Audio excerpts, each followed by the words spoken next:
Good morning to all of you. आज हम हमारी यूवी स्पेक्ट्रोस्कोपी है उसकी नेक्स्ट क्लास शुरू करने जा रहे हैं। ठीक है। इसके अंदर क्या हमने लास्ट क्लास के अंदर पढ़ा कि हमारे पास किसी भी एटम के अंदर या किसी भी मॉलिक्यूल के अंदर जो ट्रांजिशंस होते हैं, संक्रमण होते हैं इलेक्ट्रॉन के, वो कितने टाइप के होते हैं। तो हमने ये देखा था कि जो ट्रांजिशंस है वो 4 टाइप के होते हैं। कौन कौन से? सिग्मा टू सिग्मा स्टार, ठीक है, sorry, pi to pi star,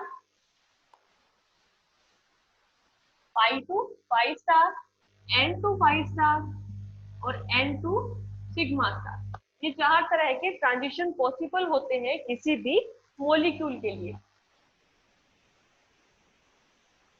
ठीक है, किसी भी मॉलिक्यूल के लिए ये 4 ट्रांजिशंस होते हैं। हम क्या करते हैं यूवी स्पेक्ट्रोस्कोपी के अंदर, मेन जो आपका pi to pi star transition है और n to pi star transition, इन दोनों की स्टडी करते हैं। मेनली इसी की स्टडी की जाती है क्योंकि यूवी स्पेक्ट्रोस्कोपी के अंदर हमारे क्या काम में लेते हैं हम, जो डबल बॉन्ड वाले जितने भी यौगिक होते हैं या फिर असंतृप्त अनसैचुरेटेड जितने भी मॉलिक्यूल होते हैं उनकी स्टडी करते हैं हम यहाँ पे। इसलिए जो पाई से रिलेटेड जितने भी ट्रांजिशंस हैं वो यहाँ पे क्या होंगे, ज्यादा काम में आएंगे। ठीक है। अब इनके एग्जांपल्स देखे थे हमने कि सिग्मा टू सिग्मा स्टार है, तो इसके लिए एग्जांपल क्या होते हैं, एल्केन्स होते हैं। ठीक है, या फिर हम साइक्लो एल्केन ले सकते हैं। ठीक है, एल्केन जो कि साइक्लिक फॉर्म में होते हैं, साइक्लो एल्केन होते हैं। ये भी क्या होते हैं, sigma two sigma star transition देंगे। क्यों? क्योंकि इसमें भी क्या है, कार्बन कार्बन के बीच में सिंगल बॉन्ड है, कोवेलेंट बॉन्ड है। ठीक है, इनमें आसानी से रोटेशन पॉसिबल होता है और ये इनका जो ट्रांजिशन होता है इलेक्ट्रॉन का, ये सिग्मा टू सिग्मा स्टार होता है। ठीक है। अब ये जो इनकी वेवलेंथ की जो रेंज है वो लिख देती हूँ मैं यहाँ पे, कि यहाँ पर इसका जो लैम्डा मैक्स है वो हमेशा लेस देन रहता है 160 mm। ठीक है। ये जो है ये आप नोट कर लेना। ठीक है, ये एग्जैक्ट वैल्यू है कि अगर sigma two sigma star transition है तो उसके एग्जांपल्स क्या होते हैं, एल्केन होते हैं, साइक्लो एल्केन्स होते हैं। ठीक है, इनके लिए लैम्डा मैक्स की वैल्यू हमेशा 160 mm से कम रहती है। ठीक है। दूसरा आपने पढ़ा क्या, पाई टू पाई स्टार ट्रांजिशन। ठीक है, इसके अंदर क्या आएगी, एल्कीन आएगी, एल्काइन आएगी, साइक्लो एल्कीन्स आएगी। ठीक है, एरोमेटिक कंपाउंड्स आएंगे। ठीक है, इसके अंदर इसके जो एग्जांपल्स आएंगे वो क्या होता है, एल्कीन होता है, एल्काइन होता है, साइक्लो एल्कीन्स होती है। ठीक है, या फिर इसके अंदर हम एरोमेटिक कंपाउंड भी ले सकते हैं। ये भी क्या होते हैं, डबल बॉन्ड ही होता है एरोमेटिक कंपाउंड के अंदर। लेकिन यहाँ पर हिट्रो एरोमेटिक कंपाउंड हम नहीं लेते हैं, हिट्रो एरोमेटिक नहीं लिया जाता। ठीक है, ये हुआ। अब इसकी जो लैम्डा की रेंज होती है वो पाई टू पाई स्टार ट्रांजिशन के लिए लैम्डा की रेंज जो होती है वो 200 से 380 nm के बीच में आती है। ठीक है, ये कितनी आती है, 200 से, इसको ऐसे नहीं हम लैम्डा की फॉर्म में लिखेंगे, लैम्डा की जो रेंज आती है वो 200 से लेके 380 nm के बीच में आती है। ठीक है, और ये जो रेंज है ये हम कहाँ पे यूज करते हैं, यूवी स्पेक्ट्रोस्कोपी के अंदर यूज करते हैं। ठीक है, जो आपका sigma two sigma star transition है ये किसमें होता है, एल्केन साइक्लो एल्केन से होता है। लैम्डा की मैक्सिमम वैल्यू 160 nm से कम रहती है। Pi to pi star transition किसमें होता है, एल्कीन में, अल्काइन में, साइक्लो एल्कीन, एरोमेटिक कंपाउंड। लेकिन यहाँ पे हिट्रो एरोमेटिक कंपाउंड नहीं आएंगे, वो मैं आपको बाद में बताऊंगी कि क्यों नहीं आ रहे हैं। और इसके लिए लैम्डा की जो वैल्यू होती है वो 200 से 380 nm के बीच में होती है, जो कि यूवी स्पेक्ट्रोस्कोपी में हमने कहा था कि जो आपका विजिबल रेंज होता है लैम्डा का 200 से 400 के बीच में, वो काम में यहाँ पे आता है। सॉरी, 200 से 400 के बीच में नहीं, 200 से 400 के बीच में जो आपका क्वार्ट वाला रीजन है वो काम में आएगा यहाँ पे। ठीक है, उसके बाद में होता है आपका transition n to pi star transition. ये जो है इसके लिए कंपाउंड कौन कौन से लोगे आप, ऐसे कंपाउंड जिनके पास क्या है, एक डबल बॉन्ड भी हो साथ में उसके पास लोन पेयर भी हो। ठीक है, एन क्या है, नॉन बॉन्डिंग इलेक्ट्रॉन्स है। ठीक है, एबंदी इलेक्ट्रॉन पेयर है। तो ये क्या होंगे, ऐसे कंपाउंड जिनके ऊपर लोन पेयर प्रेजेंट हो, जैसे ऑक्सीजन हो गया, नाइट्रोजन हो गया, सल्फर हो गया। ठीक है, ऐसे कंपाउंड। और पाई स्टार कहाँ पे होगा, जब किसी मोलिक्यूल के अंदर डबल बॉन्ड हो, यानी वो अनसेचुरेटेड हो, ट्रिपल बॉन्ड हो, त्रिबंध हो, द्विबंध हो, तब वो क्या होता है, अनसेचुरेटेड होता है, तब उसमें पाई मोलिकुलर ऑर्बिटल होगा, अगर पाई है तो पाई स्टार भी होगा, तो n to pi star transition क्या होता है, पॉसिबल होता है। तो ये जो n to pi star transition है, ये किसके अंदर मिलता है, जैसे आप ले लो nitro compound, cyanide, nitrous compound, ठीक है। नाइट्रो नाइट्रो के अंदर क्या होता है, इस नाइट्रोजन के साथ ऑक्सीजन डबल बॉन्ड के साथ भी जुड़ा होता है, सिंगल के साथ भी। क्या होता है, इसकी स्ट्रक्चर क्या होती है, ये होती है, ठीक है। यानी इसमें क्या है कि ऐसे मॉलिक्यूल भी है जिनके पास क्या है, लोन पेयर है, यानी नॉन बॉन्डिंग इलेक्ट्रॉन पेयर है, यानी एनर्जी का लेवल n का भी मिलेगा, ठीक है। और उसके साथ हमारे पास क्या है, ये डबल बॉन्ड भी है। तो यहाँ पे क्या है, यहाँ पे क्या है, ये जो आती है n to pi star transition होगा। या फिर आप ले लो किसका, नाइट्रस का, NO का, या फिर ले लो आप साइनाइड का। साइनाइड में क्या होता है, नाइट्रोजन के पास लोन पेयर है, कार्बन नाइट्रोजन के बीच में ट्रिपल बॉन्ड है, ठीक है। वेवलेंथ लिखती है मैंने पाई टू पाई स्टार की 200 से 380 nm के बीच में होती है। क्वाड रीजन आता है यूवी स्पेक्ट्रोस्कोपी का, ठीक है। एन टू पाई स्टार के अंदर एग्जांपल्स लिख रहे हैं हम, डाईएजो, डाईएजो आ सकता है इसके अंदर, ठीक है। डाईएजो में क्या होता है, N2 होता है, यानी नाइट्रोजन के बीच में क्या होता है, डबल बॉन्ड होता है, ये डाईएजो है, ठीक है। डाईएजो में क्या है, नाइट्रोजन के पास लोन पेयर है, साथ में नाइट्रोजन नाइट्रोजन के बीच में डबल बॉन्ड है, तो N2 पाई स्टार ट्रांजिशन इसमें पॉसिबल होता है। और इसकी जो लैम्डा मैक्स है वो 250 nm से ज्यादा होती है हमेशा। इसकी जो लैम्डा मैक्स है ये क्या होती है, 250 nm से ज्यादा होती है, ठीक है। ये कितनी होती है, 250 nm से हमेशा ज्यादा होती है। उसके बाद में लास्ट बचा हमारा कौन सा, n to pi star, sorry n to sigma star transition, ठीक है। एन टू सिग्मा स्टार में क्या है कि हमारे पास नॉन बॉन्डिंग इलेक्ट्रॉन पेयर होने जरूरी है। जैसे आप लो एल्कोहल, ठीक है, एग्जाम्पल लिया आपने किसका, एल्कोहल का। एल्कोहल में ऑक्सीजन के पास क्या है, लोन पेयर है, लेकिन यहाँ पर कोई डबल बॉन्ड वाला कंपाउंड नहीं जुड़ा हुआ। ये आर जो है ये हम सिंपल एल्केन लेते हैं, ना कि एल्कीन या एल्काइन, ठीक है। तो अगर यहाँ पे ये एल्केन ले रहे हैं, साथ में ऑक्सीजन है, तो ऑक्सीजन के पास हमारा नॉन बॉन्डिंग पेयर है, यानी लोन पेयर प्रेजेंट है, तो एन एनर्जी लेवल होगा, ठीक है। और साथ में क्या है, एल्केन्स है, तो यहाँ पे क्या है, सिग्मा बॉन्ड है, यानी सिग्मा स्टार एनर्जी लेवल होगा। तो ये n to pi sorry sigma star जो ट्रांजिशन है वो किसमें मिलता है, ऐसे कंपाउंड जिसके अंदर क्या हो, सैचुरेटेड ऐसे कंपाउंड जिनके ऊपर क्या हो, किसी न किसी एटम पर नॉन पेयर प्रेजेंट हो, ठीक है। इसके अलावा इसमें ये एमीन भी ले सकते हैं, ठीक है, ईथर भी ले सकते हैं, एमीन भी ले सकते हो आप, ईथर भी ले सकते हो आप, ठीक है। थायोल का कंपाउंड ले सकते हो, सल्फर का, ये भी ले सकते हो, ठीक है। ये सारा हुआ। अब इसके अंदर क्या है,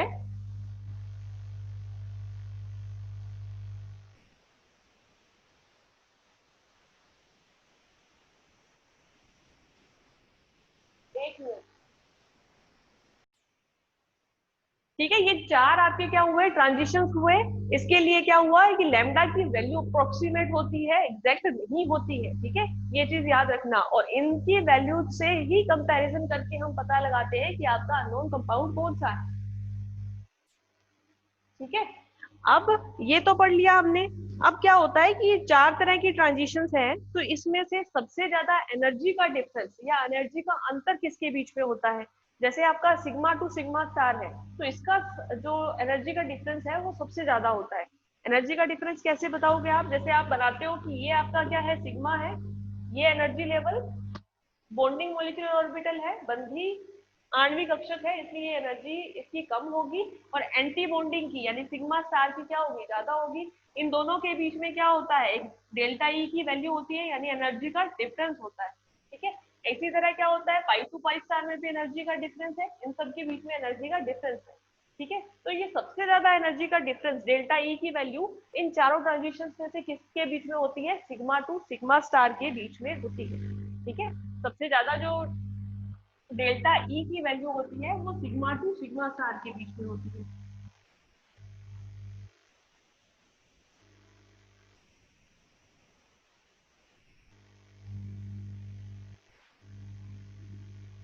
ठीक है। सबसे ज्यादा जो होती है वो किसके बीच में होती है, सिग्मा टू सिग्मा स्टार, उससे कम होती है एन टू सिग्मा स्टार। अगर हम ट्रांजिशन करते हैं एन टू सिग्मा स्टार, तो उसका जो एनर्जी का लेवल है या डेल्टा ई की वैल्यू जो है वो सिग्मा टू सिग्मा स्टार से कम होती है, और उसके बाद में होती है पाई टू पाई स्टार, और सबसे कम होती है एन टू पाई। ये क्या होता है, एनर्जी लेवल्स है कि डेल्टा ई की वैल्यू सबसे ज्यादा होती है किसके लिए, सिग्मा टू सिग्मा स्टार के लिए, उससे कम होती है एन टू सिग्मा स्टार, उससे कम होती है पाई टू पाई स्टार, और सबसे कम होती है एन टू पाई स्टार के लिए। ठीक है, ये चीज हुई। अब क्या कि ये जो चारों के चारों आपने पढ़ा, ये चार ट्रांजिशंस हैं, इन ट्रांजिशंस ये किस तरह के मॉलिक्यूल्स के बीच में होता है। ठीक है, अब क्या, जब आप यूवी स्पेक्ट्रोस्कोपी करते हो तो उसके अंदर हम क्या करते हैं, जितने भी मॉलिक्यूल यूज करते हैं उनको हम दो कैटेगरी में डिवाइड करते हैं। ठीक है, एक ऐसी कैटेगरी होती है जो क्या होते हैं, क्रोमोफोर्स होते हैं। एक कैटेगरी ऐसी होती है जो क्या होते हैं, क्रोमोफोर्स होते हैं। ठीक है, क्रोमोफोर्स का मतलब क्या है कि जिसकी वजह से उस मॉलिक्यूल में कलर हो। ठीक है, क्रोमोफोर्स ऐसे मॉलिक्यूल होते हैं जिसकी वजह से उस सॉल्यूशन के अंदर या उस विलियन के अंदर क्या होता है, कोई ना कोई कलर हमें दिखाई देता है। ठीक है, वो होते हैं हमारे क्या, क्रोमोफोर्स। ठीक है, क्रोमोफोर्स क्या है, जो कि रिस्पॉन्सिबल होते हैं फॉर कलर, ये होते हैं रिस्पॉन्सिबल फॉर कलर।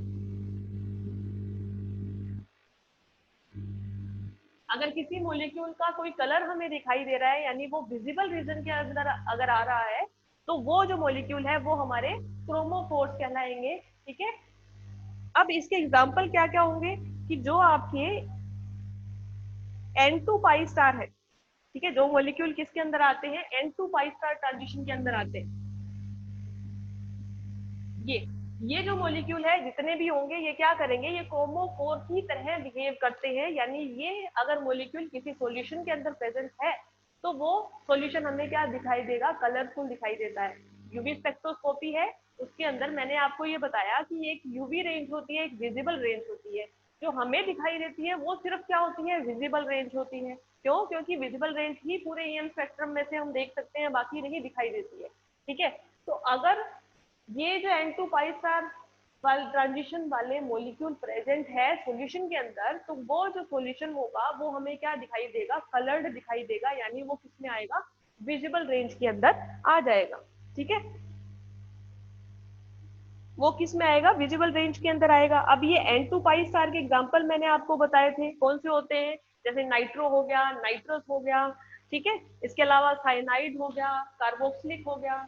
ठीक है, कार्बोक्सिलिक वाले हो गए जैसे ये सी डबल बॉन्ड ओ वाले, इसमें क्या है, इसमें भी ऑक्सीजन है, डबल बॉन्ड है, लोन पेयर भी है, डबल बॉन्ड भी है। ठीक है, डाईएजो मैंने आपको बताया। ठीक है, ये हो गया। इसके अलावा जो पाई टू पाई स्टार ट्रांजिशन देते हैं वो मॉलिक्यूल भी हमें क्या देंगे, रिस्पॉन्सिबल होंगे कलर के लिए। पाई टू पाई स्टार के लिए एल्कीन हो गए, एल्काइन हो गए। ठीक है, ये सारा हो गया।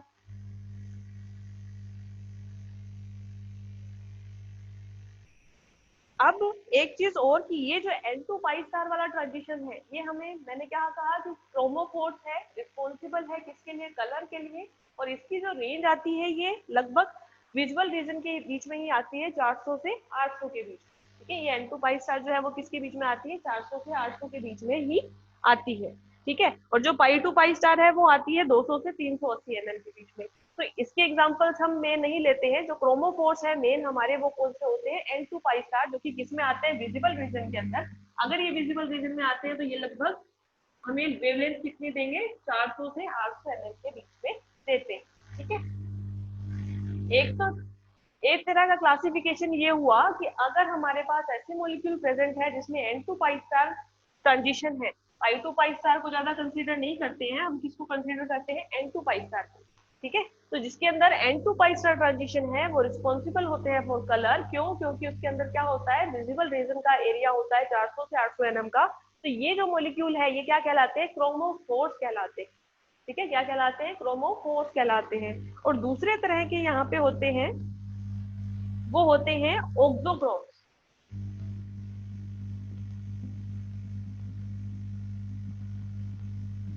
ठीक है, अब ये ऑक्सोक्रोन्स क्या करते हैं, क्रोमोफोर तो क्या होते हैं, कलर के लिए रिस्पॉन्सिबल होते हैं, यानी अगर ये मॉलिक्यूल है तो उस सॉल्यूशन के अंदर कलर होगा। लेकिन कलर की भी इंटेंसिटी होती है अलग अलग। कोई कलर क्या होता है, टेल होता है, फीका होता है, कोई ज्यादा गहरा होता है। ठीक है, तो जो इंटेंसिटी ऑफ कलर होती है वो किन मोलिक्यूल्स की वजह से होती है, उन मोलिक्यूल को हम क्या कहते हैं, ऑक्सोक्रोम्स कहते हैं। ठीक है, इंटेंसिटी ऑफ कलर या कलर की जो तीव्रता होती है वो जिनके वजह से होती है उनको हम किसके अंदर कैटेगराइज करते हैं, ऑक्सोक्रोम्स के अंदर कैटेगराइज करते हैं कि ये आपके क्या होते हैं, ऑक्सोक्रोम्स होते हैं। ठीक है, अब इस ऑक्सोक्रोम्स के अंदर आते हैं हमारे N2 सिग्मा स्टार वाले मोलिक्यूल, इसके अंदर आते हैं N2 सिग्मा स्टार वाले। अब N2 सिग्मा स्टार वाले एग्जांपल्स आपको पता है कौन कौन से हैं, N2 सिग्मा स्टार के एग्जांपल्स कौन कौन से हैं, जो अल्कोहल हो गया, एमीन हो गया, जिसके अंदर क्या है, सैचुरेटेड कंपाउंड, जिसके अंदर कोई ऐसा मॉलिक्यूल जुड़ा हो जिसमें लोन पेयर प्रेजेंट हो। ठीक है, तो ये किस में आते हैं, ये ऑक्सोक्रोम्स के अंदर आते हैं। अब ये क्या है, दो तरह के हमने कैटेगराइज कर दिए मॉलिक्यूल, एक तो N2 पाई स्टार वाला ले लिया और एक N2 सिग्मा स्टार वाला ले लिया। इसके जितने भी मॉलिक्यूल है वो क्रोमोफोर्स कहलाते हैं, इसकी वजह से कलर होता है, और इसके जितने भी मॉलिक्यूल है वो ऑक्सोक्रोम्स होते हैं, जिससे कलर की इंटेंसिटी होती है। ठीक है, और एक आप पूछ रहे हो कि एक्सरे,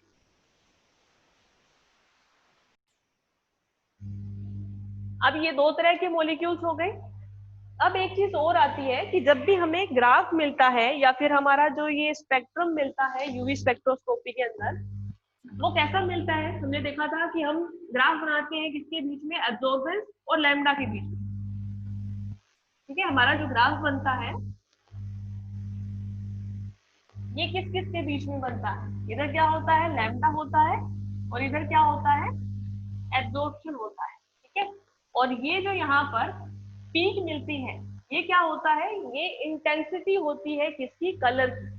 ठीक है, आपका जो एब्जॉर्प्शन है वो कितनी इंटेंसिटी का हो रहा है वो क्या बताती है, ये पीक बताती है कि ये जो पीक है ये क्या बताती है कि आपका एब्जॉर्प्शन है वो कितनी इंटेंसिटी का है। ठीक है, अब ये इस तरह का ग्राफ मिलता है यूवी स्पेक्ट्रोस्कोपी के अंदर, जिसमें क्या है, लैम्डा की कुछ ना कुछ वैल्यूज हमें मिलेगी, उसके साथ साथ हमें एब्जॉर्बेंस की कुछ ना कुछ वैल्यू मिलेगी।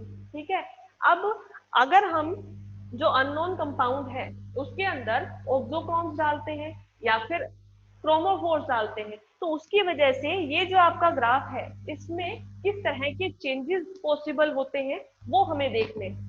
ठीक है, चार तरह के चेंजेस होते हैं इसके अंदर कि अगर इस सॉल्यूशन के अंदर हम कोई ऐसा कंपाउंड डाले जिसकी वजह से क्या हो रहा है, लैम्डा बढ़ रहा है। ठीक है, लैम्डा अगर बढ़ता है तो ये जो पूरा ग्राफ है ये क्या होगा, ये लैम्डा यहाँ से उठ के कहाँ पे आएगा, इधर आएगा।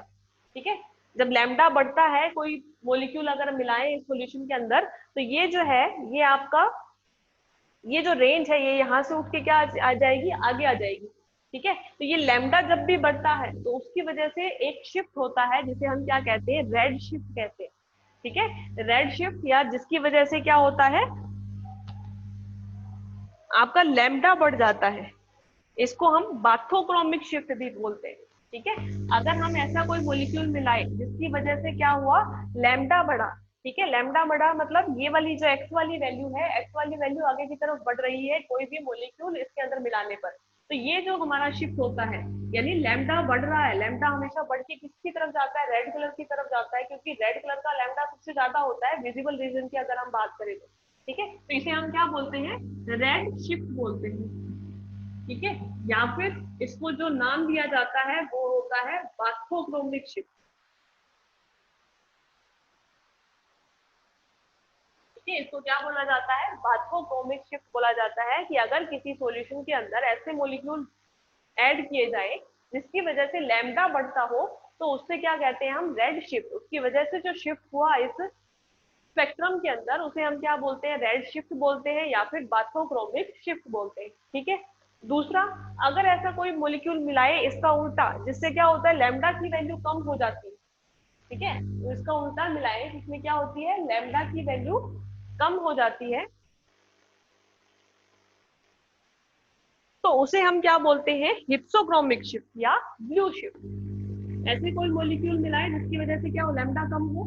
जब लैम्डा कम होता है तो विजिबल रीजन की अगर हम अंदर हम बात करें तो उसमें क्या होता है, वॉयलेट जो कलर होता है आपका, ठीक है, या ब्लू जो कलर होता है वो क्या होता है, सबसे ज्यादा एनर्जी का सबसे कम लैम्डा का होता है, ठीक है। तो अगर ये लैम्डा कम हो रहा है मतलब यहाँ पे क्या हो रहा है, ब्लू शिफ्ट हो रहा है, ठीक है। ये ब्लू शिफ्ट और रेड शिफ्ट क्या होते हैं, कॉमन नेम होते हैं, कि अगर लैम्डा बढ़ता है तो मतलब रेड की तरफ शिफ्ट हो रहा है, लैम्डा कम होता है यानी ब्लू की तरफ शिफ्ट हो रहा है, तो इसे रेड शिफ्ट नाम दिया और इसे ब्लू शिफ्ट नाम दिया, ठीक है। अब मेन जो इनका नाम होता है वो क्या होता है, अगर लैम्डा बढ़ता है तो ये बाथोक्रोमिक शिफ्ट है, अगर लैम्डा कम होता है तो इसे हिप्सोक्रोमिक शिफ्ट कहते हैं। इसे क्या कहते हैं, हिप्सोक्रोमिक शिफ्ट,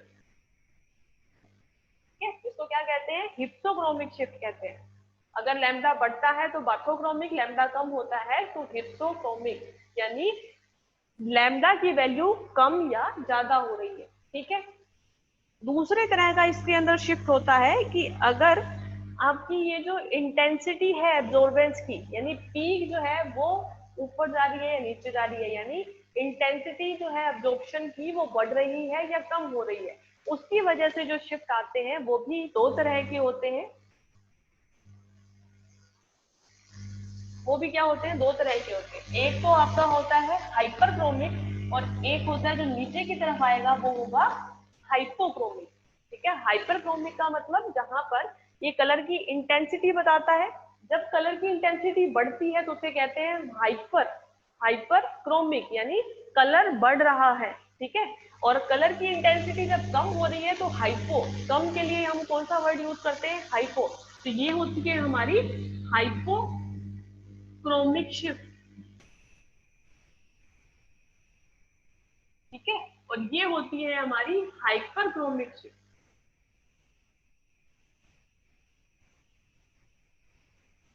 ठीक है। ये चार तरह की शिफ्ट होती है। एक होती है बाथोक्रोमिक जो किसकी वजह से होती है, अगर आपका लैम्डा बढ़ता है। एक होती है हिप्सोक्रोमिक अगर आपका लैम्डा या वेवलेंथ कम होता है।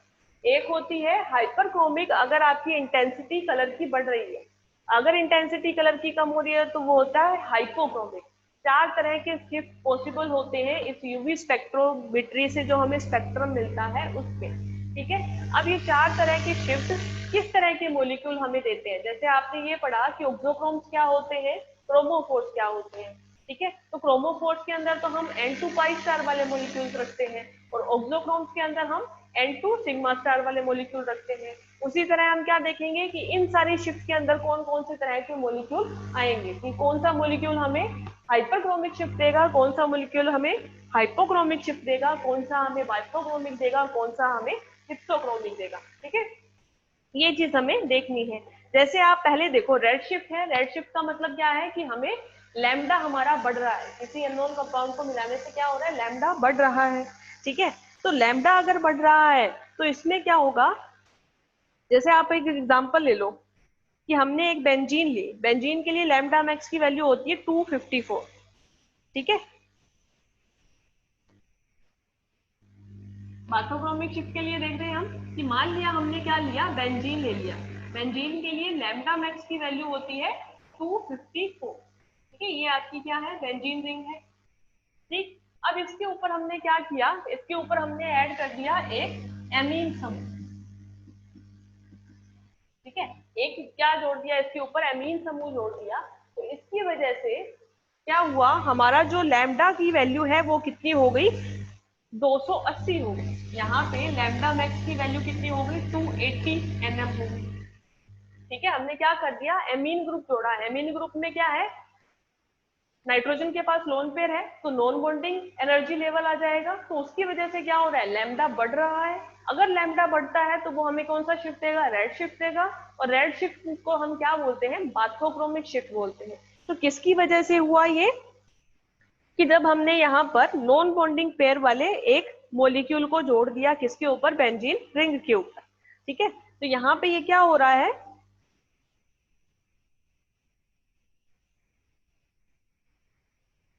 ये जो ग्रुप था हमारा NH2 वाला, ये कौन सा ग्रुप था, ऑक्सोक्रोमिक ग्रुप था, कि अगर हम ऑक्सोक्रोमिक ग्रुप जोड़ रहे हैं किसी भी मॉलिक्यूल के साथ तो ये क्या करता है, हमें रेड शिफ्ट देता है या बाथोक्रोमिक शिफ्ट देता है। यानी हमने क्या किया, हमने जोड़ा कौन सा, ऑक्सोक्रोमिक ग्रुप। ऑक्सोक्रोमिक क्या था, जो कि जिसकी वजह से इंटेंसिटी होती है कलर की, ठीक है। अगर हमने ऑक्सोक्रोमिक ग्रुप जोड़ दिया तो उसकी वजह से क्या हुआ, लैम्डा बढ़ गया, लैम्डा बढ़ा तो हमें रेड शिफ्ट मिला और उसे हम क्या कहते हैं, बाथोक्रोमिक शिफ्ट कहते हैं। और इसी तरह हम चारों तरह के जितने भी शिफ्ट हैं उनके अलग अलग एग्जाम्पल पढ़ेंगे कि इसके अंदर किस तरह का ट्रांजिशन होता है या किस तरह के मोलिक्यूल को जोड़ने पर हमें शिफ्ट मिलता है, वो हम नेक्स्ट क्लास के अंदर पढ़ेंगे। ठीक है।